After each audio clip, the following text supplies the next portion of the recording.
Selamat siang mahasiswa sekalian, silakan Anda bergabung.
Baik, kita mulai saja.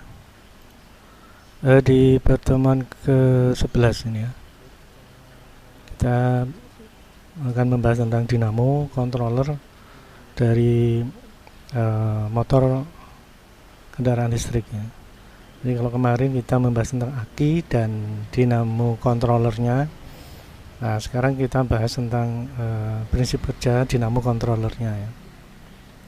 Yang mana ini nanti ada hubungannya dengan motor. Jadi di sini ada controllernya, ada dinamo. Dinamo ini motornya ya. Jadi ada controllernya ya, ada motornya atau dinamonya. Kalau minggu yang lalu kita bahas controller sama aki ya. Nah sekarang controller sama dinamo atau controller sama motor ya. Baik, saya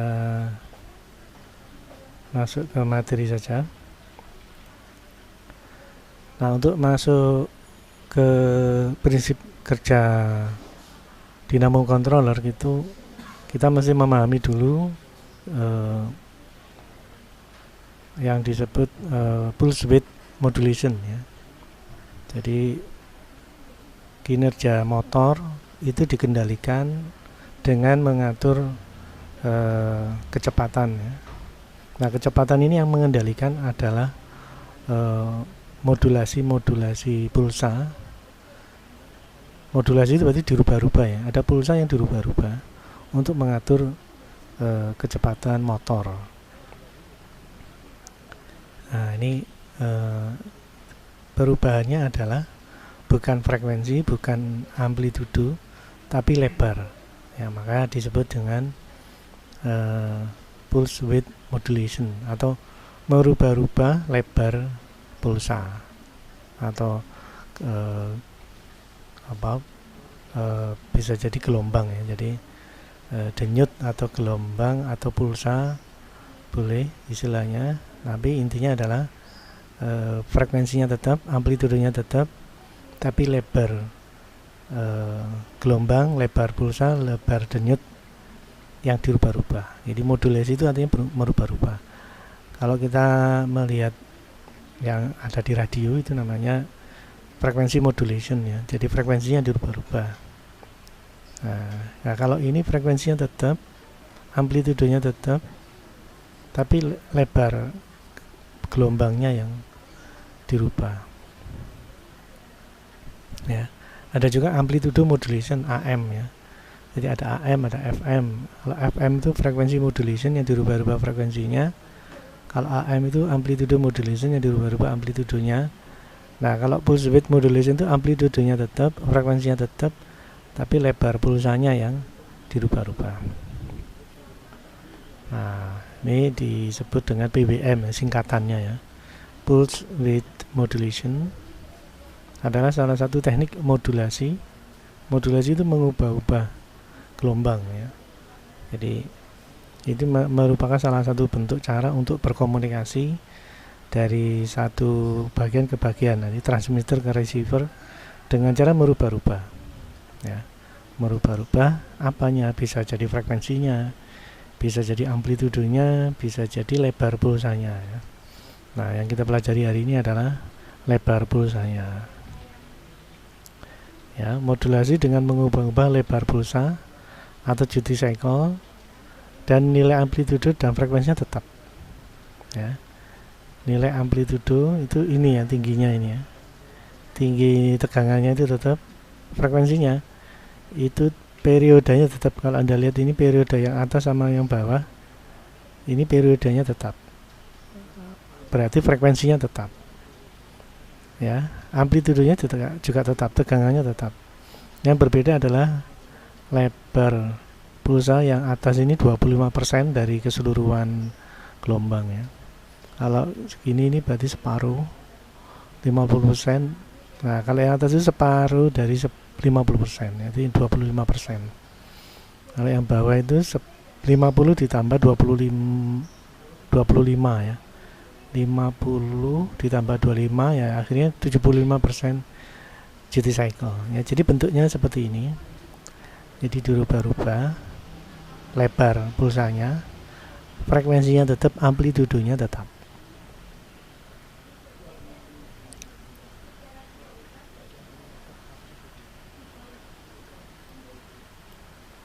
Ya, bisa Anda amati bentuk gelombangnya ini ya, bentuk gelombangnya ini. Jadi dalam satu gelombang yang tegangan positif atau tegangan 5 voltnya ini ada yang ada yang 25% lebarnya, ada 50% lebarnya, ada yang 75% lebarnya. Lalu penjelasan berikutnya, satu siklus pulsa merupakan kondisi high 5 volt. Ini dari gambar ini, posisi atas ini istilahnya kondisi high atau logiknya high. Dan bila diukur tegangannya 5 volt. Kemudian berada di transisi berikutnya ya, yang bawah ini adalah low, kondisi low atau logic low. Bila diukur tegangannya hampir mendekati ground ya, 0 volt, 0, sekian volt. Nah, akhirnya perubahannya itu dari titik awal ya, 5 volt, lalu kalau ini dalam satuan detik ya, 5 volt selama seperempat detik, kemudian 0. Kalau yang 50% dari ujungnya ini ya, 0 ke 5 volt selama setengah detik, kemudian 0. Nah, kalau yang bawah ini 5 volt selama 75% atau 3/4 detik, lalu berikutnya adalah 0 ya. Jadi lamanya logic high ini berbeda-beda. Nah, itu istilah lain atau pemahaman lain tentang pulse width modulation. Jadi lama bertahannya 5 volt ini istilahnya lebar, menentukan lebar pulsa ya. Baik, saya lanjut materinya. Nah, ini kecepatan sinyal PWM dalam suatu periode dipengaruhi frekuensi yang menghasilkannya atau yang menimbulkannya ya. Jadi kecepatannya ini itu ditentukan oleh frekuensinya. Jadi satu detik berapa gelombang gitu ya. Kalau tadi kan duty cycle-nya ya 25% misalkan. Nah, 25 duty cycle 25% ini satu detik berapa jumlahnya ya, 50 kali ya, atau berapa, 25 kali misalkan.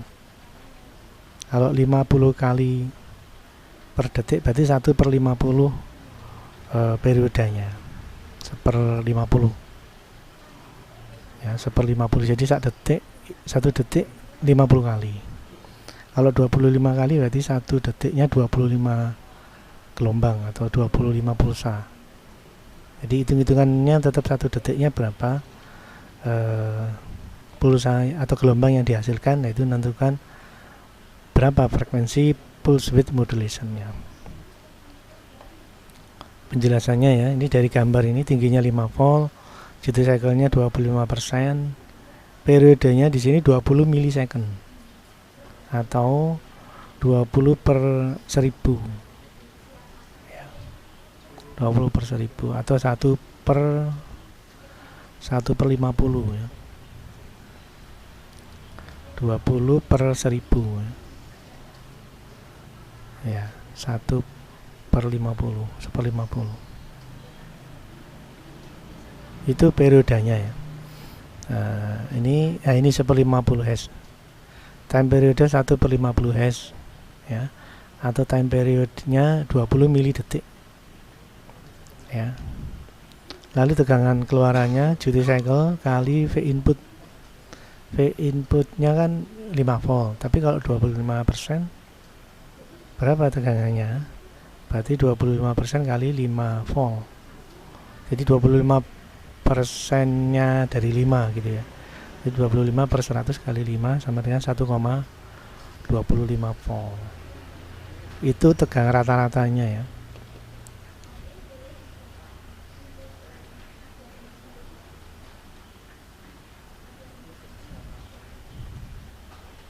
Kalau tingginya tetap 5 volt, cuman dari perkalian ini ya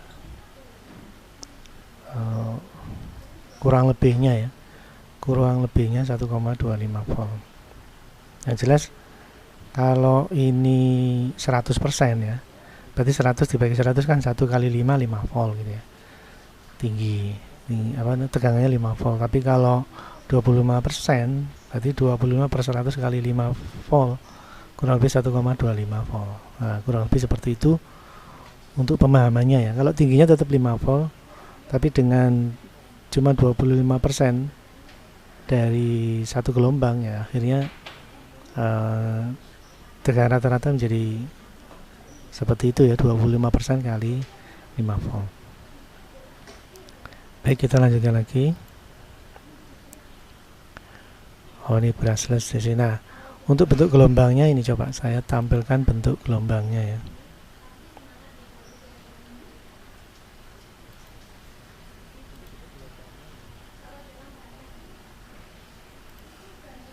Nah, ini bentuk gelombangnya.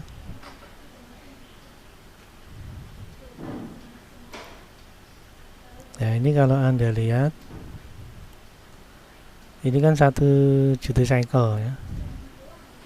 Bisa jadi lebar satu gelombangnya ini ya. Nanti yang bawah ini, nah, bisa jadi lebarnya lebih sedikit ini ya. Jadi kalau ini coba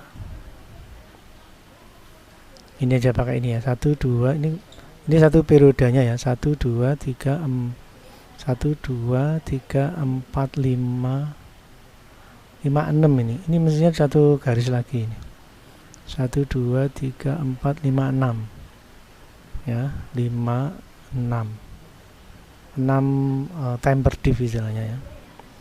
Ini juga gitu. Coba ini kita turunkan 1 2 3 4 5 6 ya.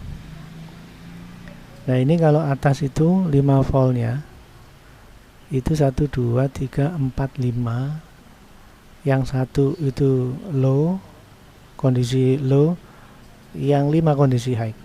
Nah, kalau ini dengan garis yang sama ya, yang low itu kondisinya 1 tambah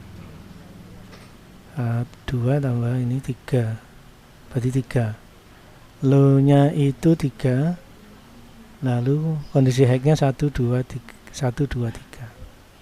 Ya, berarti high-nya itu cuma 3 time per div. Kalau yang atas ini 1, 2, 3, 4, 5 time per div. Jadi yang atas itu lebih lebar daripada yang bawah. Nah, ini yang dimaksud time pulse width modulation ya. Jadi lebar gelombangnya itu dirubah-rubah, diatur ya. Bisa jadi 5 time per div misalkan. Kalau ini 3 time per div. Ini bisa diatur ya, dirubah-rubah ya, dimodulasi. Jadi ada yang 5 per div per 1 gelombang, ada juga 3 per div per 1 gelombang ya, 5 kadang 3, mungkin kembali lagi ke 5 dan sebagainya. Nah, perubahan ini yang disebut time pulse width modulation. Jadi modulasi atau merubah-rubah lebar gelombang.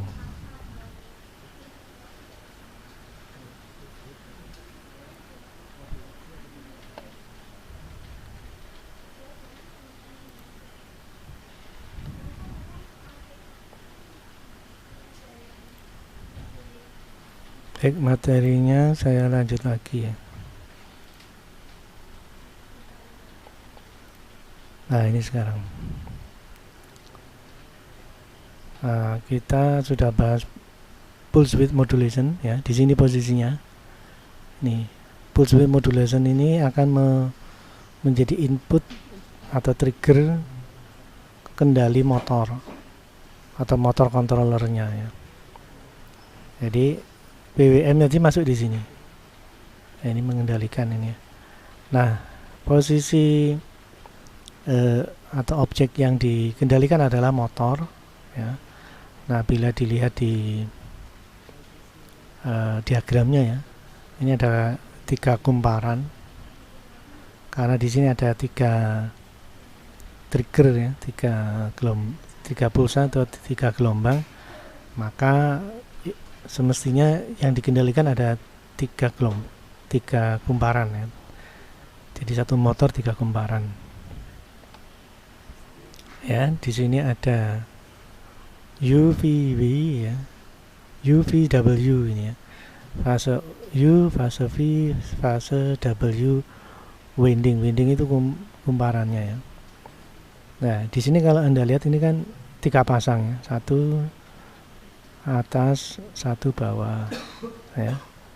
Kemudian 2 atas, 2 bawah.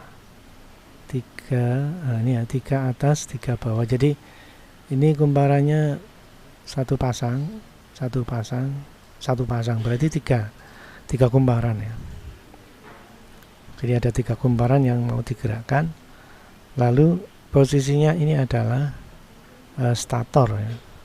Lalu di tengah-tengahnya ada magnet selatan utara ya, yang akan diarahkan nanti tolak menolak dengan magnet yang ditimbulkan oleh kumparannya ini.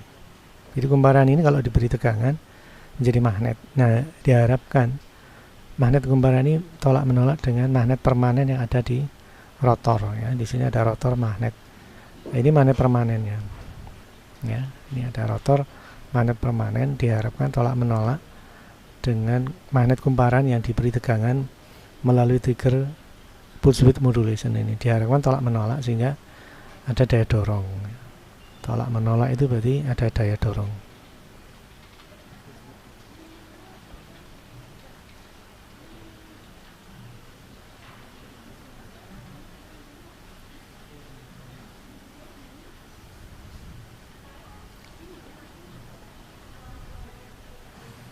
Ya, tentunya konsepnya masih seperti yang kita pelajari pada brushless DC motor yang dulu ya, yang di awal-awal minggu-minggu awal perkuliahan ya.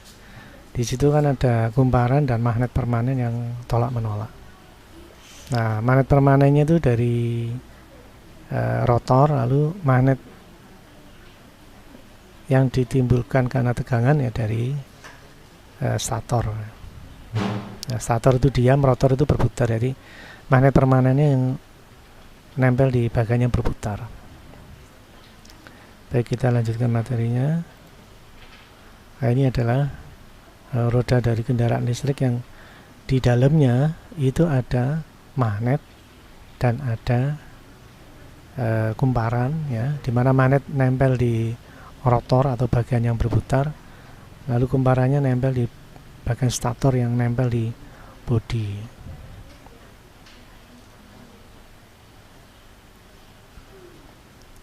Baik, kita lanjutkan lagi. Nah, brushless DC motor controller. Brushless DC motor controller bertegangan 48 volt. Ini sesuai dengan kontrolnya, outputnya 48 volt. Jika sesuai dengan aki yang jumlahnya 4, ya, 12 kali 4, 48 volt. Ya. Motor controller akan membuat motor berputar. Ya. Komponen utama pada motor controller ialah transistor.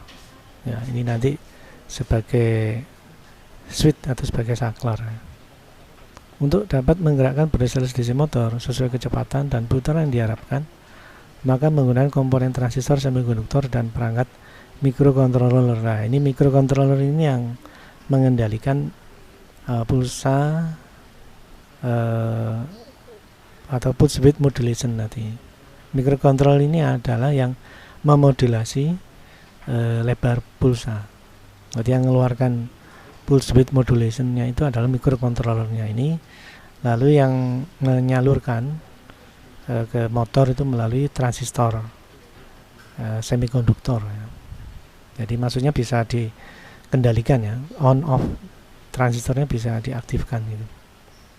Sehingga motor itu bisa berputar ke kiri, putar ke kanan, berhenti, ya. Itu bisa dikendalikan. Baik, kita lanjutkan materinya.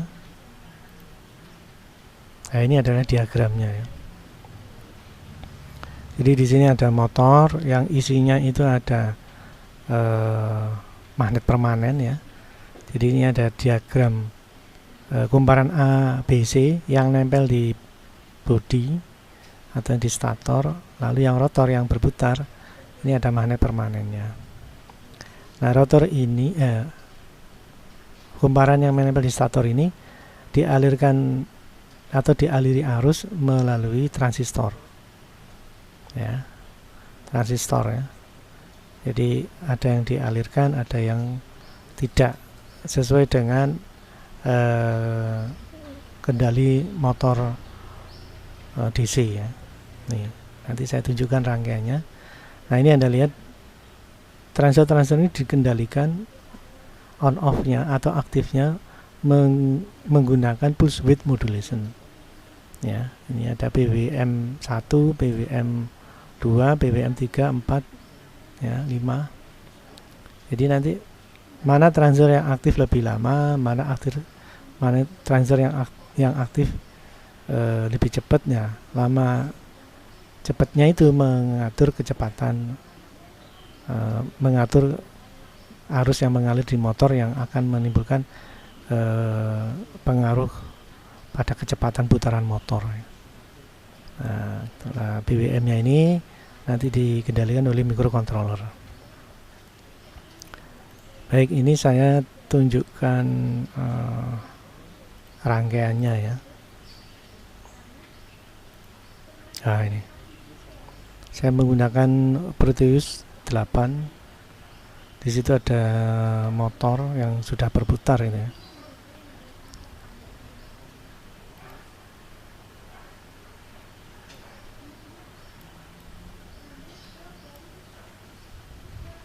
Nah, ini sudah berputar. Ini Anda lihat ada beberapa transistor, ya, yang mana yang aktif lebih lama, yang mana yang aktif lebih cepat, yang mana itu dikendalikan oleh BWM. Ini Anda lihat ya, warnanya merah biru berarti BWM-nya aktif ini. Nah, seperti yang saya tunjukkan tadi di bentuk gelombang PWM, ya, coba saya tunjukkan lagi.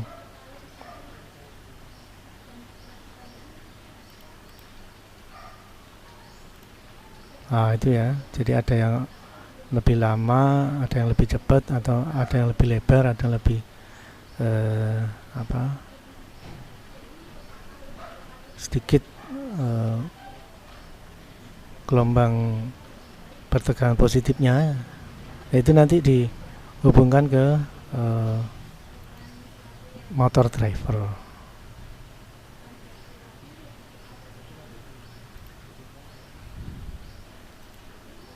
Nah, ini mono drivernya ini.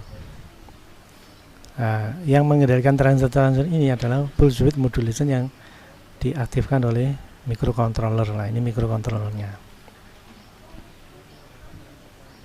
Nah, ini pengaturan lebar gelombangnya itu dirubah-rubah atau dimodulasi oleh ini tombol-tombol ini ya. Ini coba, ini saya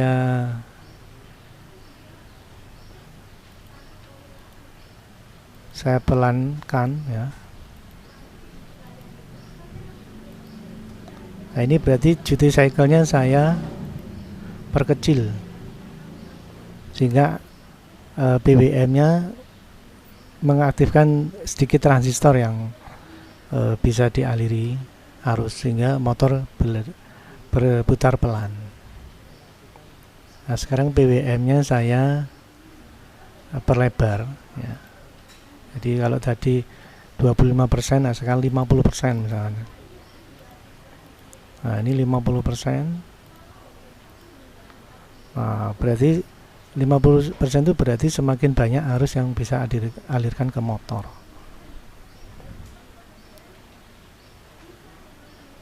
Ya. Nah, ini bisa tambah kencang ini ya. Nah, sampai akhirnya kita bisa menghentikan motor ini atau mengerem ya. Nah, ini sampai akhirnya mengerem atau menghentikan motor. Nah, berhenti sehingga tidak ada arus yang mengalir dan motornya berhenti.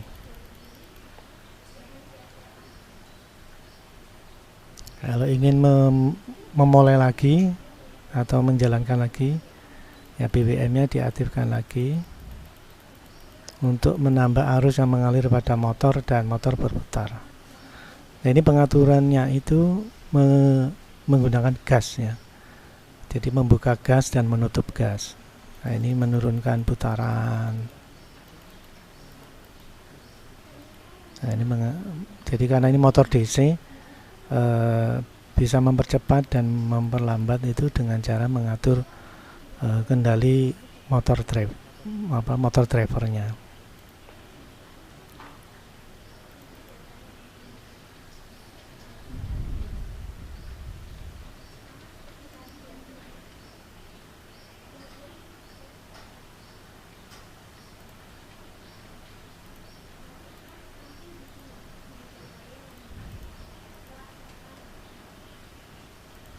Baik, saya lanjutkan materinya.